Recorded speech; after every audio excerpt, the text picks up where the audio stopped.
Well, it's been almost 2 weeks since our last game, and it was a great game for us to have a chance to again beat a rivalry at home in front of the home fans. The crowd was outstanding. That is one of our goals on our goal board as you enter the locker room is beat New Mexico and beat New Mexico State. So it was a great accomplishment for our players to achieve that goal. We spent last week at the bye week juncture as kind of the quarter point of the season for us. We'll have another bye week at the halfway point of the season, but gave us a good time to evaluate as a staff where we're at, what we're doing well, things that we need to do better. And then we spent the last part of the week recruiting, getting a head start for next year, and we'll do the same in our next bye week. But offensively, I think, the things that we're doing well right now is, rushing the football, 6.1 yards per carry and 314 yards. It's been a very sound. I think a lot of that is attributed to everybody, the offensive line, tight ends, even the receivers in there blocking, and then the running backs have been outstanding. We've had 11 rushing touchdowns, so we've had good production scoring from our rushing game. I think Aaron Jones's productivity has been outstanding. 7.8 yards per carry and 7 rushing touchdowns. I think he's averaging 183 yards per game. That'll be a difficult feat for him to continue throughout the entire season at that pace, but for the first 3 games, he's running the ball as well as anybody in the country.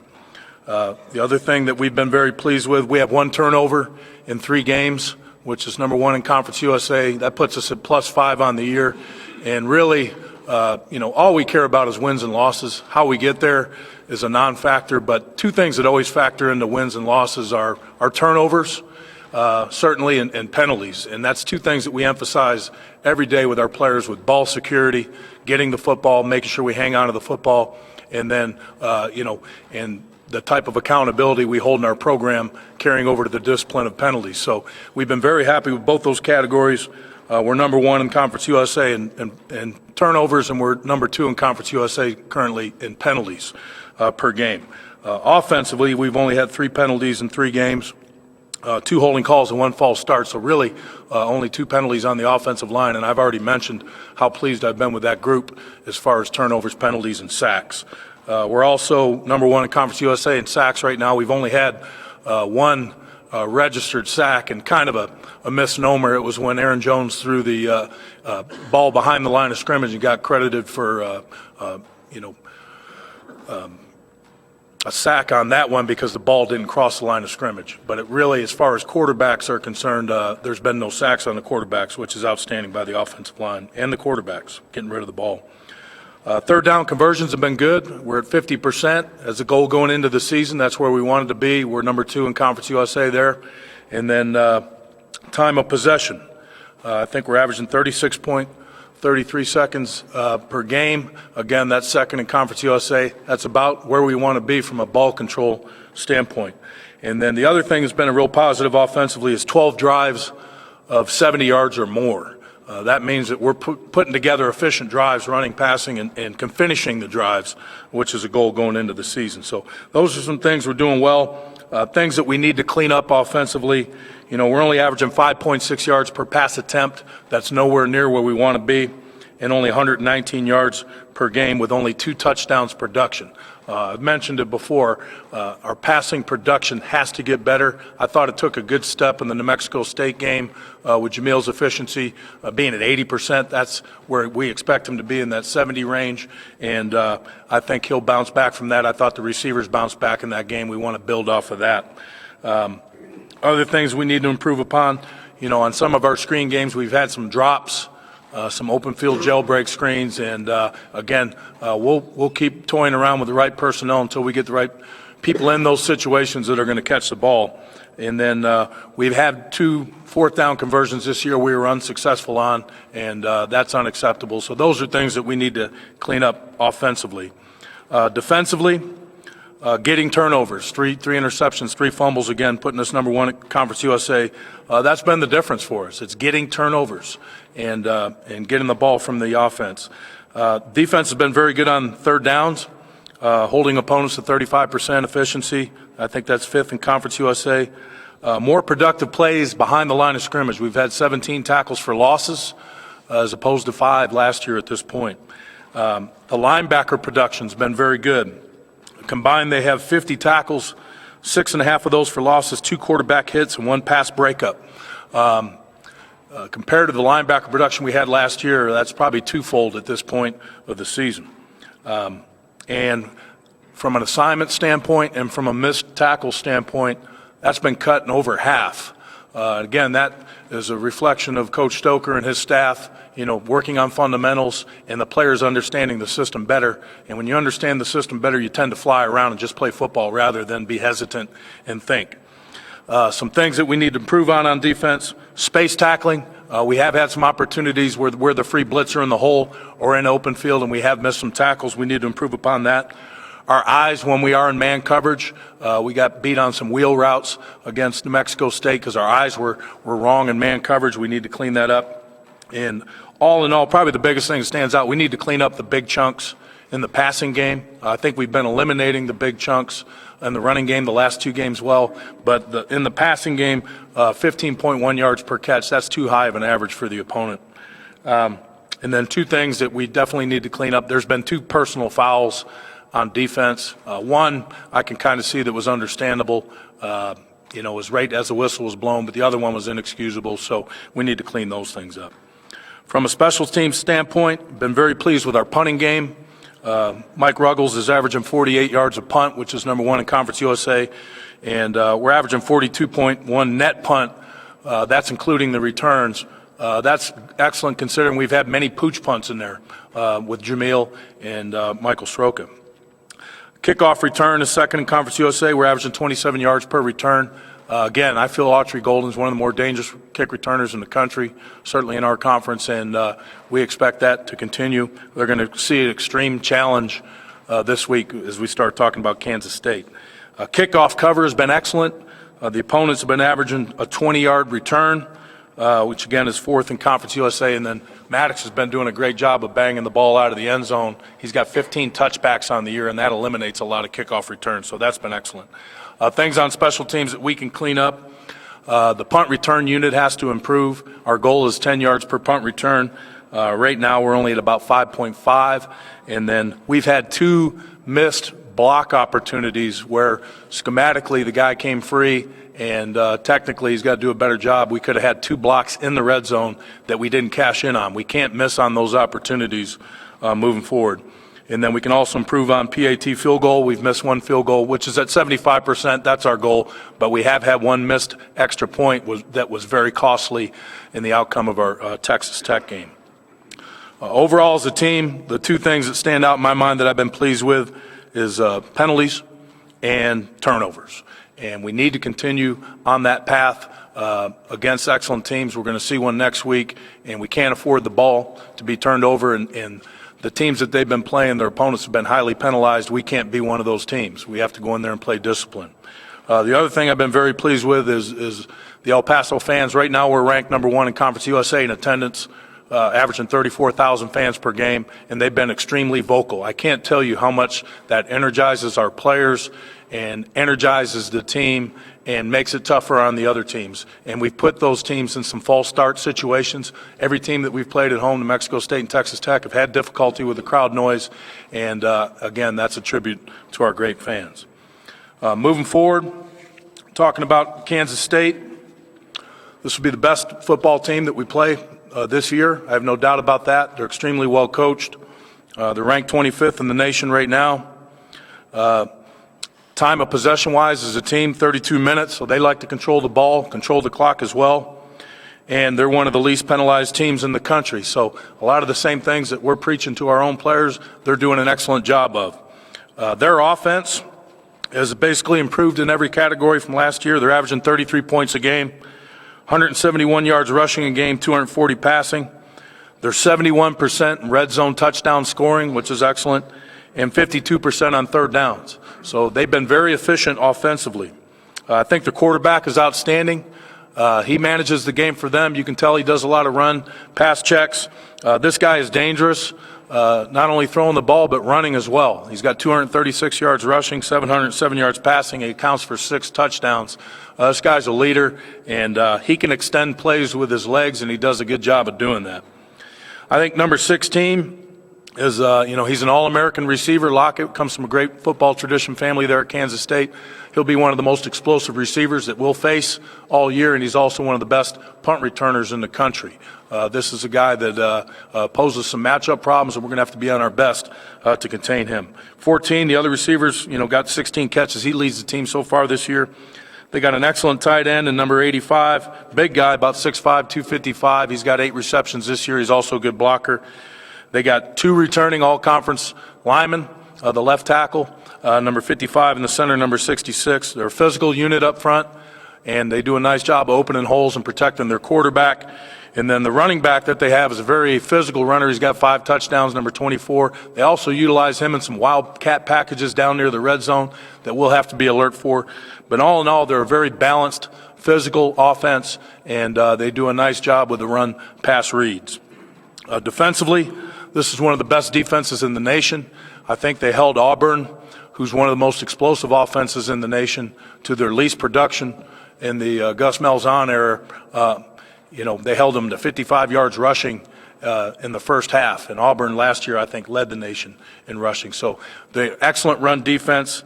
They're only giving up 21 points a game, 100 yards rushing average, which is in the top 20 there. And then overall, they're ranked 27th in the nation in defense. This is a very physical defense. It starts up front. Number 44, defensive end. He's an All-American candidate, had 12 sacks last year. This guy's got a motor. I think their defensive tackle's got a motor as well. He's a big cat, about 295, very physical. They're very physical up front, as Auburn found out the other day. Their returning leading tackler, number 21 at linebacker, is back, and he's leading their team in tackles again, so he's been very productive again. Number 15, their nickel linebacker, is also tied for the lead. He's back as well. And then 32's been making a lot of plays for these guys at the linebacker position. He's a long, athletic guy. He's got 4 tackles for loss, interception, pass breakup. So, they're getting great production from their linebacking core. Their defensive line does a great job of keeping the blockers off their linebackers so they can make plays. They got really good size in the secondary. Most of their guys are all about the same category, about 200 pounds. Number 22 is returning safety. They had 4 interceptions for him last year. They've been very good on third downs. They've been holding their opponent to 42% on third downs, and then holding their opponent to only 57% red zone scoring touchdowns. So they got a great formula on defense. They're very physical. They can run, and they've really been stymieing offenses. Special teams, this is will be probably the best special teams units that we face. They're very physical. They have a lot of linebacker, fullback, tight end type players on their special teams, so they're a bigger special teams unit, much like we're trying to achieve here. They're doing a good job. They've changed out their punter, and they're averaging 44 yards a punt since then. Kickoff return, they have several capable returners, including 16, 23.1 yards, but this is the one that stands out, 19.4 yards per return on punt. That's Lockett, number 16. Again, this guy is dynamic. He's explosive, does a great job of setting up his blocks, and he's a dangerous, dangerous punt returner. And then the other thing that really stands out, they have an excellent kickoff cover unit. They're only giving up 14.7 yards per return. That means teams are not even starting at the 20. These guys are physical. They run downfield, and they've kind of been dismantling units on kickoff coverage. So we've got extreme challenges on all sides of the ball. This is a well-coached, well-disciplined, physical football team in offense, defense, and special teams. But this is an opportunity for our young men to go on the road against a quality Big 12 opponent that won their last 6 of their last 7 games last year, and won a very physical bowl game last year against Michigan. They return, about half their starters on offense and defense, and they are a true quality top 25 team. We're going to have to be at our best to have an opportunity to beat these guys, and that's what we're going to focus on this week, is working at that and taking advantage of that opportunity. We also used the bye week to try to get healthy. We're pretty healthy as a team. There's a couple guys that are still a little banged up, but really at this point, Jeremiah Lufasa, we probably will lose him for the year. He had a knee injury, and he won't be available. I'm very thankful that the NCAA did give him 2 years of eligibility, so it's not the end of the road for him, but it is for this year, and that's a shame because he was really doing an outstanding job for us. But our goal right now as a team is to get ready for conference play, which starts the following week. I think our conference is very balanced, very talented, and then right now we have an opportunity to go on the road and play against one of the best teams in the country that's a very balanced team and see where we stand. And I know our players will be excited about that. Any questions? Were you rooting for Kansas State this time? You know what? When I watch games on TV, I just watch it to watch it. But In terms of, maybe they'd be better off having lost the game they might be winning. Again, I was just looking at it more schematically, what they're doing, what their personnel looks like, and then we came back in the day after and had the film to break down. And unless I'm coaching UTEP or unless I'm rooting for my sons, I don't root for anybody, to be honest with you. Coach, you listed out the positives, and for the first quarter of the season, what's the biggest pleasant surprise that you've seen for the first three, and something that you would expect for the team to be doing better up until this point, haven't necessarily got there? Can you talk about that? Well, I'd probably be lying if I told you that after 3 games, I thought that we would have no sacks, only 1 penalty or 2 penalties on the offensive line, and we'd be averaging 314 yards rushing. That offensive line is, matched expectations that we thought. We thought there was a very talented group, but until you see a line get out there and gel and come together, you don't know. And as young as they were and as inexperienced as they were, there was always apprehension. But they've gone out and they've done a great job. Now they need to continue that. And I think it's a group that really takes pride in being physical, so I think they're going to get better and better. Again, I won't panic if they do have a bad game because lines go through up and downs, especially a young line. But to this point of the season, I would say for me that's been the most pleasant thing that I've seen because that's what we want our program to reflect, physicality on the lines, both offensively and defense. What about Kansas State as a program?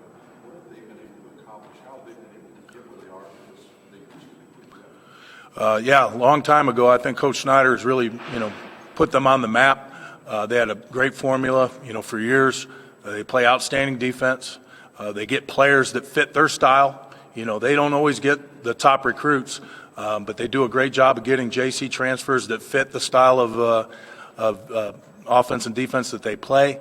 They tend to get physical, hard-nosed players, so it reflects the type of style that they play offensively and defensively, and they're very well coached. Coach Snyder is one of the best coaches in the country and does an outstanding job getting those guys prepared week in and week out. So, a lot like what we want to be. We want to be a physical team on both sides of the ball. We want to be good on special teams, and we want to be disciplined. And, they're a great formula for what we would like to be and aspire to be at some point. How do you run the ball against them? Well, we're just going to have to finish blocks. We can't put ourselves behind the chains. What I mean by that is things like false starts that put us in a, 1st and 15, or negative plays that put us in a 2nd and long, because this ain't going to be a game where you're going to, drop back 70 times and throw the ball. But you got to be able to run the ball efficiently to put yourself in positions where you're 3rd and 4, 3rd and 5 that are more manageable. So we need to be in manageable 3rd downs, and that starts with running the ball effectively and play actions. But again, it's going to be a challenge because you saw what they did to Auburn, again, who's one of the best rushing teams in the country. They shut those guys down, and it's going to be an extreme challenge for us. But I know our players will be excited about that challenge. How do you go about challenging the offensive line? Is it just been watching film and seeing how good their defensive line is? Not so much challenging, but preparing them. Trying to exploit. They don't have any weaknesses, but just trying to exploit what they line up and do, and try to do what we do best.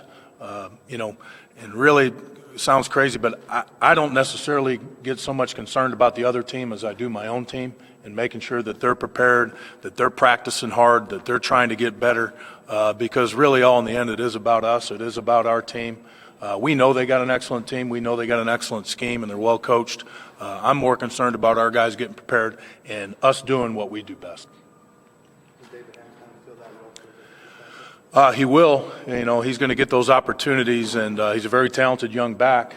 He doesn't have the experience that Jeremiah does, you know, and he hasn't been in the arena doing it like Jeremiah has, but the kid's got a lot of talent, and he's going to get his opportunities. We're not redshirting him, and he'll get more and more carries as the season progresses, the more that he can prove that he can handle, just like Jeremiah was doing. You sort of see a lot of similarities between yourself or what you're trying to, and Coach Snyder. Well, I think what we're trying to do, you know, again, I admire their program. I always have. I admire how well coached they are. I admire how disciplined they are.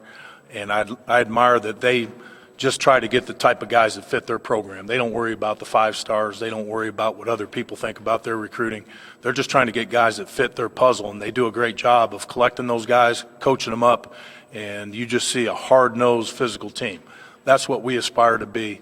And, you know, at some point in our program, and certainly we're not as consistent as they are. They've been doing it for years, and again, it all starts with their head coach. I think, you know, he's one of the best, if not the best coach in college football. They kind of struggle a little in the red zone. Did you see some things you can exploit there? You know, again, as we get down there, you're talking their defense? Their offense. Their offense, yeah, they had a drop, you know, that was a sure touchdown last week, and then, you know, they missed field goals that really, you know, probably should have won that game based on that. But, you know, they moved the ball, well down there, and then they, you know, they struggled at that point. But you catch that one touchdown and cash in on those field goals, they're walking away with a victory against a top 5 team, which probably should have been the case. And then there was one in the New Mexico State game and one clear pooch punt situation, and you used Ruggles and did a great job on it. Do you have kind of a rule on when you use Ruggles? Yeah, it's more of a distance range, and the shorter pooch punts, Michael's really good at it. You know, he can drop the nose of the ball down just like you saw against New Mexico. The longer range punts, you know, and Ruggles is good at that too. But, you know, again, it's just trying to use the guys that do certain things best. We'll even utilize Jameel sometimes in the short range pooch punts, which he does a good job of too. So, you know, again, if you got quality guys that can do different things better than other guys, you know, we'd be crazy not to utilize that. There's just a whole bunch of receivers against New Mexico State. Anything you saw? You know, I thought the group played more energized. I think cutting down Ian Hamilton's reps allowed him to play faster and more physical. I think really the first 2 games he played too many reps. And, you know, he looked tired. He looked sluggish when he was running routes. I'm talking more in the second half. I think cutting his reps was good for him. I think he's realizing that now. And I think giving some of those other guys opportunities to play like Moss, Batson, you know, Freitag, I think it energized the whole group. So I think you'll see more of that going forward. You'll see more bodies out there. I think you'll see all those guys, and we'll see Jaquan White and Malcolm Trail a little bit more as well as they bounce back from injuries. Those guys were injured early in the year, and I think they're healthy and ready to go. So I think you'll see more of a receiver crew by committee. Again, much like we do with our running backs, try to put those guys in positions to do what they do best. You know, if the one guy's a good comeback route runner, he needs to be the guy in there. If one guy's a good fade runner, he needs to be the guy in there. If he runs slants better than the other guy, he needs to be the guy in there. So I think it'll be dependent on what they do best. Anybody else? All right, thanks, guys.